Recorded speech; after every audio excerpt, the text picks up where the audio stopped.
नमस्कार, स्वागत है आप सभी का। डीडी न्यूज आप देख रहे हैं और सुबह की ताजा तरीन खबरों को लेकर हाजिर हूं मैं कृतिका। और चलिए बुलेटिन की शुरुआत करते हुए सबसे पहले नजर डाल लेते हैं सुबह की सुर्खियों पर।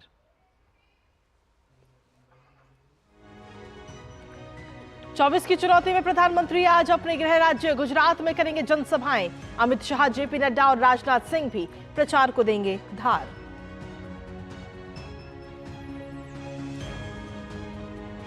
चुनावी रण में विपक्ष ने भी झोंकी अपनी पूरी ताकत। मल्लिकार्जुन खड़गे, राहुल गांधी कर्नाटक में तो प्रियंका गांधी छत्तीसगढ़ में संभालेंगी कमान।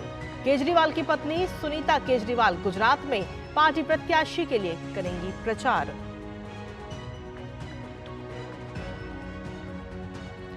डीप फेक वीडियो पर रोक की मांग को लेकर दिल्ली हाईकोर्ट में सुनवाई आज। वकीलों के एक संगठन ने कल दाखिल की थी याचिका।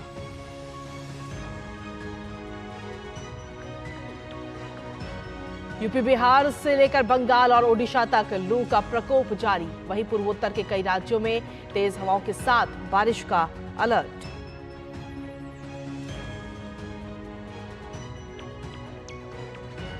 अंतर्राष्ट्रीय खबरों में दक्षिणी ब्राजील में भारी बारिश का कहर। अब तक 10 लोगों की मौत। बड़ी प्राकृतिक आपदा की चेतावनी भी जारी।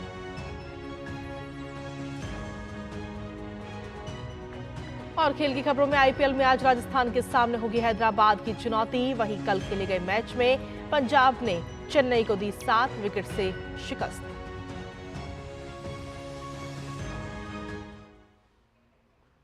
और हेडलाइंस के बाद अब खबरों में विस्तार से बात करेंगे और सबसे पहले बात करते हैं लोकसभा चुनावों से जुड़ी तमाम खबरों की 24 की चुनौती में।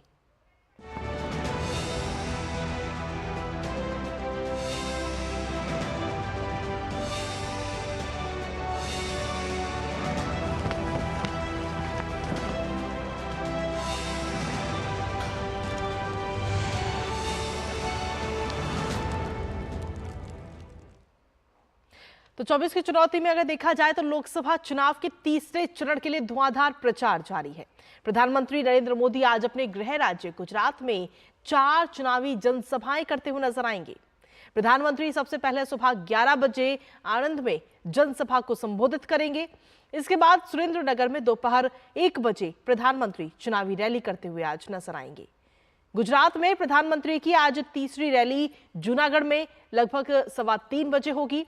तो वहीं जामनगर में शाम 5:15 बजे पार्टी प्रत्याशी के समर्थन में माहौल बनाते हुए प्रधानमंत्री नरेंद्र मोदी आज नजर आएंगे।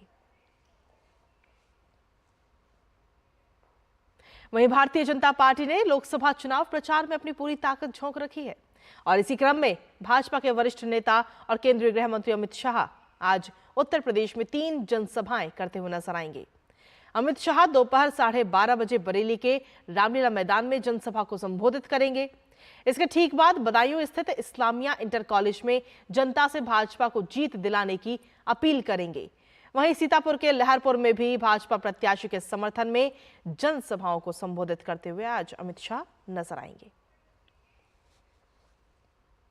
इसके अलावा बिहार की अगर बात करें तो वहां भी सियासी पारा चढ़ता हुआ नजर आ रहा है। भाजपा के स्टार प्रचारक और रक्षा मंत्री राजनाथ सिंह का राज्य के सारण और सुपौल लोकसभा सीट पर एनडीए प्रत्याशी के समर्थन में प्रचार करते हुए नजर आएंगे। वहीं बिहार की एक और चर्चित सीट सारण में महागठबंधन की ओर से आरजेडी सुप्रीमो लालू प्रसाद यादव की बेटी रोहिणी आचार्य चुनाव लड़ रही हैं। लालू प्रसाद यादव ने उन्हें बीजेपी के राजीव प्रताप रूडी के खिलाफ चुनावी मैदान में उतारा है।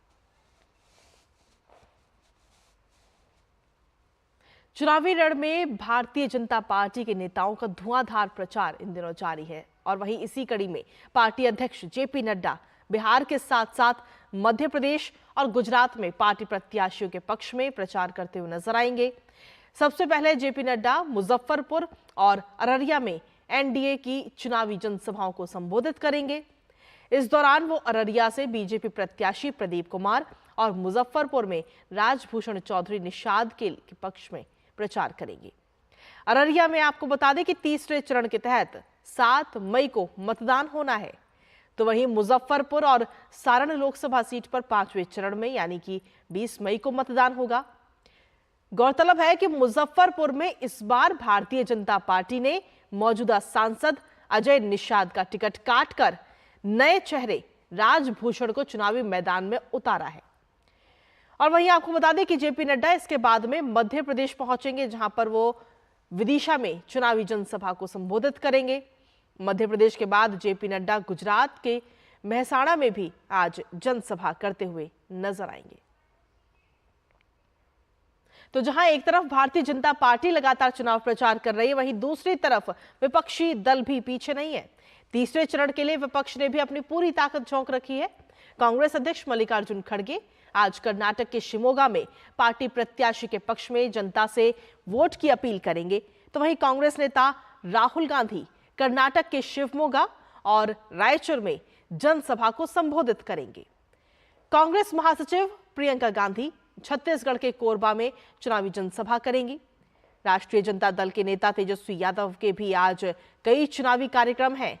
वो आज समस्तीपुर, मेहरमा, अररिया और सुपौल में चुनावी जनसभा को संबोधित करेंगे।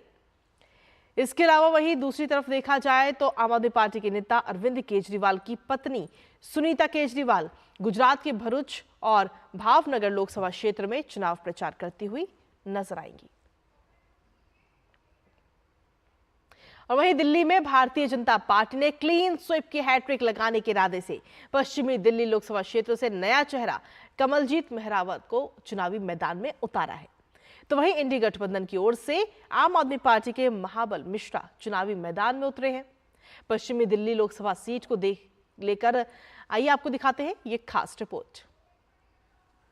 राजधानी दिल्ली में 7 लोकसभा संसदीय क्षेत्र हैं। 7वीं सीट पश्चिमी दिल्ली लोकसभा सीट के रूप में 2008 में अस्तित्व में आई। यहां पहली बार 2009 में मतदान हुआ और जीत कांग्रेस के खाते में गई, लेकिन उसके अगले ही चुनाव में 2014 में ये सीट बीजेपी के खाते में आ गई और तब से ये सीट बीजेपी के पास ही है। दिल्ली में भारतीय जनता पार्टी ने क्लीन स्वीप की हैट्रिक लगाने के इरादे से पश्चिमी दिल्ली में नए चेहरे कमलजीत सेहरावत को चुनावी मैदान में उतारा है। मेरी कोशिश रहेगी कि जो इंफ्रास्ट्रक्चर डेवलपमेंट जिसकी मैंने बात की है वो तो मेरे प्राथमिकता रहेगी। साथ में मेरी ये भी कोशिश रहेगी कि मोदी जी ने बहुत जन कल्याणकारी योजनाएं निकाली हैं, जैसे सेल्फ हेल्प ग्रुप है, विश्वकर्मा योजना है, उज्ज्वला योजना है, मुद्रा लोन योजना है, 20 रुपये में 2 लाख का एक्सीडेंटल इंश्योरेंस मिलता है, आयुष्मान भारत दिल्ली में बुजुर्गों के लिए लागू हो रहा है। तो मेरी कोशिश रहेगी कि हर ज़मीनी स्तर पर जो उसके लाभकारी होने चाहिए उनको हम एक सर्विस सेंटर खोल कर दें और उनको उन योजनाओं का लाभ मिले। पश्चिमी दिल्ली में इंडिया गठबंधन की ओर से आम आदमी पार्टी ने महाबल मिश्र को चुनावी मैदान में उतारा है। वैसे तो महाबल मिश्र का पूरा इतिहास कांग्रेस के साथ का है, लेकिन 2022 में महाबल ने कांग्रेस का हाथ छोड़ केजरीवाल का दामन थाम लिया। अब महाबल मिश्र आम आदमी पार्टी की ओर से पश्चिमी दिल्ली सीट पर बीजेपी को चुनौती दे रहे हैं। केजरीवाल की गारंटी लोगों के घर में दिखाई दे रहा है। तो 2019 की चुनाव नहीं है, ये 2024 का चुनाव है और जनता जान चुकी है जब जुमला नहीं चलेगा, अब विकास का नारा लाओ और बच्चों के भविष्य का निर्माण कैसे होगा इस पर लाओ, महंगाई कैसे घटेगी इस पर आओ। राजनीतिक दलों के अपने अपने समीकरण हैं और नेताओं के अपने अपने वादे भी, लेकिन इन सब के बीच जनता की अपनी राय है। ये जो चुनाव इस बार का है 2024 का, ये राष्ट्र के निर्माण के लिए ये चुनाव है और किसी भी वोटर के मन में कोई शंका नहीं है। हमारी वोट राष्ट्र हित के लिए मोदी जी के जाना है और इस बार हम आम आदमी पार्टी को वोट करेंगे। मेरे घर के बड़े जो हैं वो पहले से उन्हें वोट करते आए हैं और बहुत ही शानदार काम करते हैं। मोदी जी ने कहा है कि नारी शक्ति को हमने ऊपर लाना है, तो नारी शक्ति के हिसाब से सबसे प्रथम तो हमारा यही है कि नारी शक्ति है, वो प्रथम वोट उनको जाता है।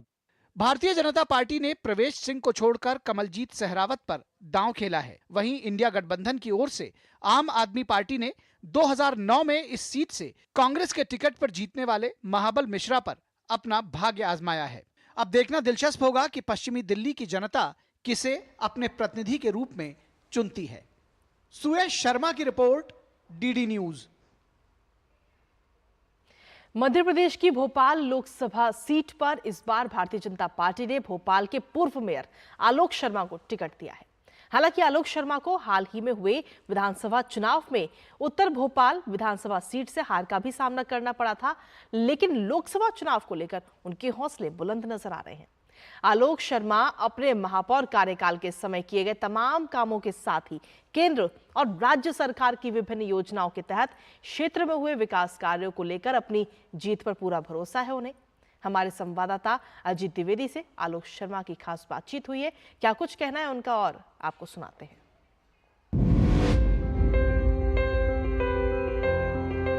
मध्य प्रदेश की भोपाल लोकसभा सीट से भोपाल के पूर्व मेयर आलोक शर्मा को यहां से प्रत्याशी उतारा है। हमारे साथ आलोक शर्मा जी, हमसे जानेंगे आलोक जी किन मुद्दों को लेकर आप चुनाव लड़ रहे हैं, क्या मुद्दे हैं आपके जहन में? देखिए, प्रधानमंत्री नरेंद्र मोदी जी की गारंटी और मध्य प्रदेश की भारतीय जनता पार्टी की सरकार ने जो विकास के काम किए हैं, उन विकास के कामों को लेकर जनता के बीच में जा रहे हैं। कांग्रेस का कहना है कि लंबे समय से यहाँ बीजेपी के सांसद है लेकिन वो काम नहीं हुआ जो होना चाहिए था, और इस तरह के आरोप कांग्रेस के प्रत्याशी लगा रहे हैं। देखिए, आज मैंने आपको कहा आप लाल घाटी पे चले जाइए। लाल घाटी का फ्लाईओवर किसने बनाया? भारतीय जनता पार्टी की सरकार ने। कमला पार्क पे चले आइए, राजा भोज सेतु किसने बनाया? भारतीय जनता पार्टी की सरकार ने। अगर आज स्मार्ट रोड चले आइए, वो भारतीय जनता पार्टी की सरकार ने बनाया। सुभाष नगर का फ्लाईओवर भारतीय जनता पार्टी की सरकार ने बनाया। कांग्रेस हताशा निराशा के दौर से गुजर रही है। कांग्रेस गुटों गिरोह में पड़ी हुई है। आज कांग्रेस के पूर्व केंद्रीय मंत्री सुरेश पचौरी भारतीय जनता पार्टी में शामिल हुए, पूर्व महापौर पार्षद।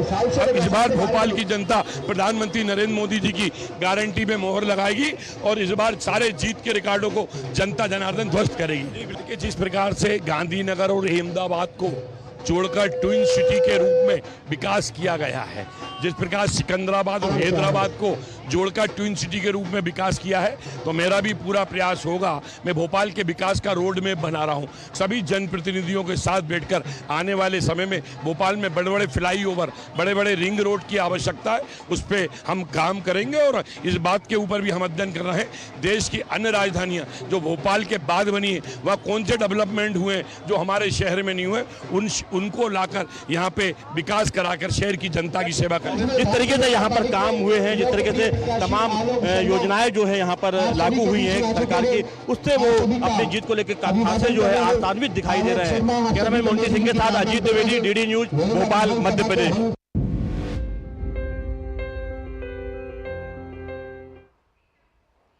और वहीं मध्य प्रदेश कांग्रेस अध्यक्ष जीतू पटवारी का कहना है कि उनकी पार्टी को लोकसभा चुनाव में मध्य प्रदेश में 50% से ज्यादा सीटें मिलेंगी। साथ ही उन्होंने कहा कि कांग्रेस लोकतंत्र बचाने की लड़ाई लड़ रही है। जीतू पटवारी से खास बातचीत की है हमारे संवाददाता अजीत द्विवेदी ने, और क्या कुछ कहना है जीतू पटवारी का, सुनवाते हैं।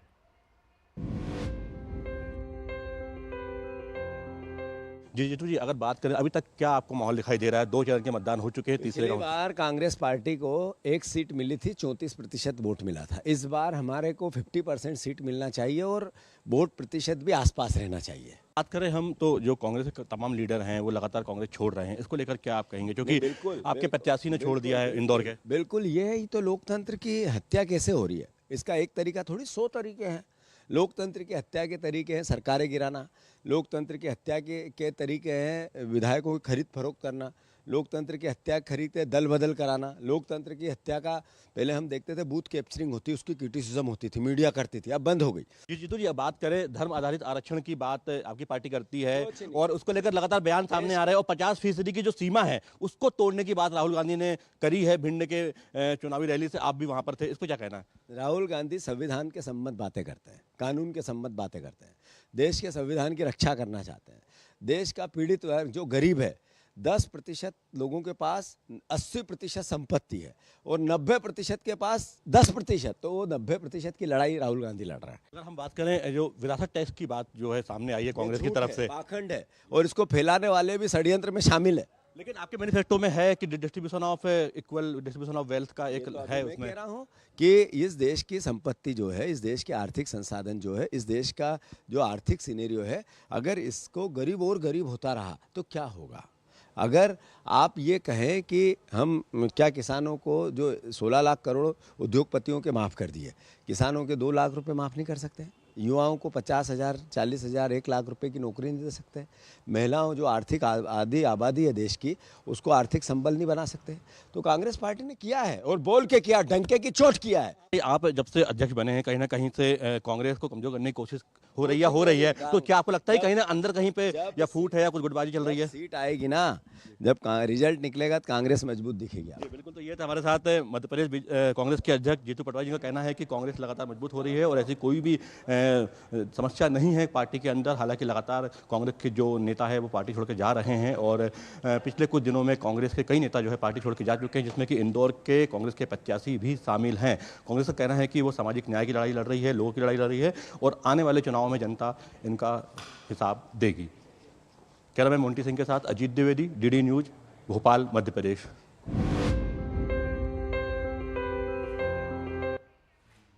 और इसी के साथ फिलहाल 24 की चुनौती में इतना ही। बढ़ते हैं आगे।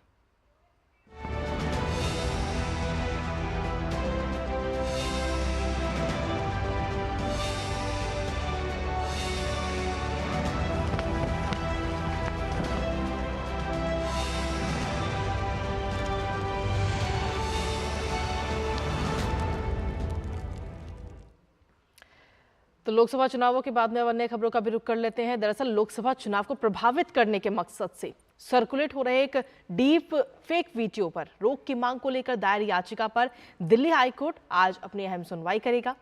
दरअसल याचिकाकर्ता ने इसके लिए चुनाव आयोग को निर्देश देने की मांग की है। याचिकाकर्ताओं ने सोशल मीडिया पर अभिनेता रणवीर सिंह, आमिर खान, प्रधानमंत्री राहुल गांधी के डीप फेक वीडियो का हवाला दिया गया है।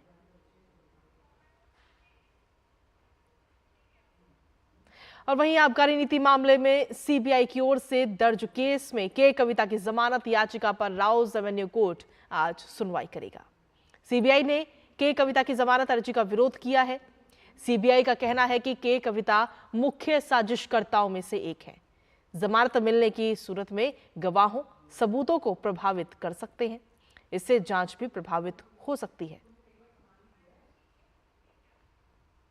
और आगे बढ़ते हुए बात मौसम की भी कर लेते हैं, जहां पश्चिम बंगाल में सीबीआई की तरफ से एफआईआर दर्ज होने के खिलाफ राज्य सरकार की याचिका पर सुप्रीम कोर्ट में आज अहम सुनवाई होगी। ममता सरकार की तरफ से दायर इस याचिका में कहा गया है कि सीबीआई को राज्य के मामलों में केस दर्ज करने की अनुमति कई साल पहले ही वापस ले ली गई थी। उसके बाद सीबीआई एफआईआर दर्ज कर रही है।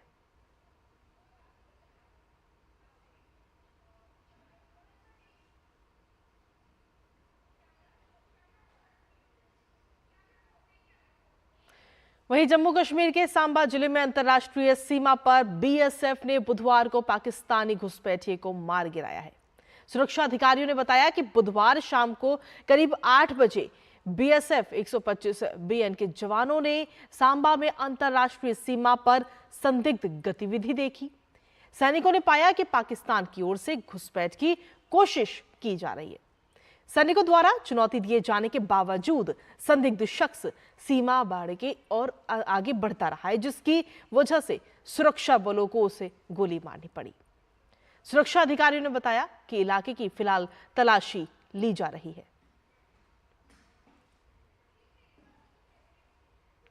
और वहीं अब बात मौसम की भी कर लेते हैं, जहां मई के महीने की शुरुआत है और पूरे देश भर में कई जगहों पर भीषण गर्मी और लू ने लोगों का जीना मुहाल कर दिया है।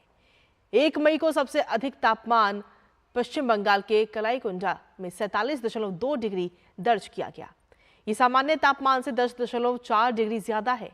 तो वहीं झारखंड की अगर बात करें तो झारखंड के बहरागोड़ा में तापमान 47.1 डिग्री पहुंच गया। मौसम विभाग के मुताबिक आज से कुछ राहत मिल सकती है। वहीं मौसम विभाग द्वारा मिली जानकारी के अनुसार अगले 24 घंटों के दौरान गंगीय क्षेत्र, पश्चिम बंगाल और सौराष्ट्र सहित कई जगहों पर लू की स्थिति भी रह सकती है। झारखंड, कोंकण, गोवा और रायलसीमा में लू की स्थिति हो सकती है। तो वहीं देश के अन्य हिस्सों में अगले 24 घंटे में लद्दाख और जम्मू कश्मीर में हल्की बारिश और बर्फबारी भी हो सकती है। वहीं ब्राजील के दक्षिणी राज्य रियो ग्रांडे डो सुल में भारी बारिश के कारण 10 लोगों की मौत हो गई और करीब 21 लोग लापता हैं।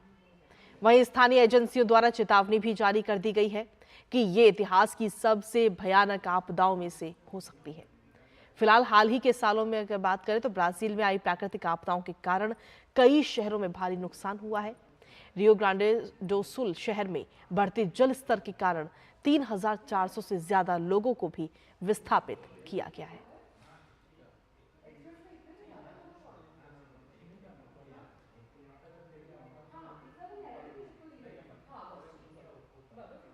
और वहीं लंदन में आपको बता दें कि आज मेयर पद का चुनाव होगा, जिसमें भारत और पाकिस्तान मूल के उम्मीदवार आमने सामने होंगे। इस चुनाव में भारतीय मूल के तरुण गुलाटी लंदन के वर्तमान मेयर सादिक खान को चुनौती दे रहे हैं। दरअसल सादिक खान लेबर पार्टी की तरफ से चुनावी मैदान में है, तो वहीं 2 बार लंदन मेयर के रूप में अपना कार्यकाल भी पूरा कर चुके पाकिस्तान के मूल निवासी सादिक खान भी टक्कर देने के लिए पूरी तरह तैयार है। आपको बता दें कि लंदन मेयर पद के लिए मैदान में उतरने वाले 13 उम्मीदवारों में तरुण गुलाटी एकमात्र भारतीय हैं, तो वहीं कंजर्वेटिव पार्टी के सुसान हॉल को भी उम्मीदवार बनाया गया है।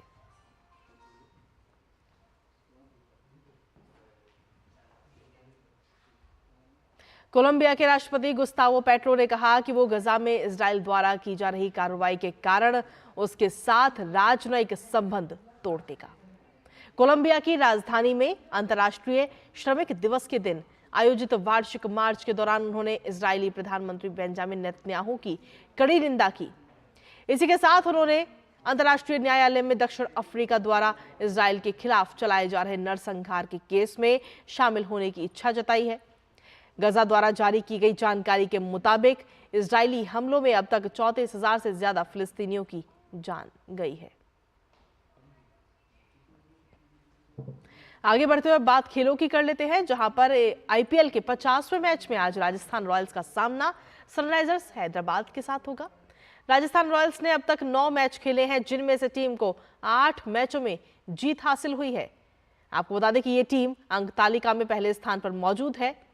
वहीं सनराइजर्स हैदराबाद और राजस्थान रॉयल्स के बीच आईपीएल इतिहास में अभी तक 18 मुकाबले खेले गए हैं और इनमें से राजस्थान ने 9 और हैदराबाद ने भी 9 ही मुकाबले जीते हैं, यानी टक्कर बराबर की आज रहती हुई नजर आएगी। जॉनी बेयरस्टो और रिली रोसोयू की शानदार बल्लेबाजी के दम पर इंडियन प्रीमियर लीग में बुधवार को चेन्नई में खेले गए मुकाबले में पंजाब किंग्स ने चेन्नई सुपर किंग्स को 7 विकेट से हरा दिया। पंजाब की यह लगातार दूसरी जीत है। इससे पहले टीम ने कोलकाता नाइट राइडर्स को भी मात दी थी। चेन्नई ने पहले बल्लेबाजी करते हुए कप्तान ऋतुराज गायकवाड़ के 62 रनों के दम पर 20 ओवर में 7 विकेट पर 162 रन बनाए थे। जवाब में पंजाब के लिए बेयरस्टो ने 46 रन और रिली रोसोयू ने 43 रनों की पारी खेली, जिसकी मदद से पंजाब ने 17.5 ओवर में ही 3 विकेट पर 163 रन बनाकर जीत दर्ज की। और इसी के साथ फिलहाल मेरे साथ इस बुलेटिन में इतना ही। ब्रेक के उस पार देखिए हमारा खास कार्यक्रम नया सवेरा, मेरे और सहयोगी आंचल के साथ। नमस्कार।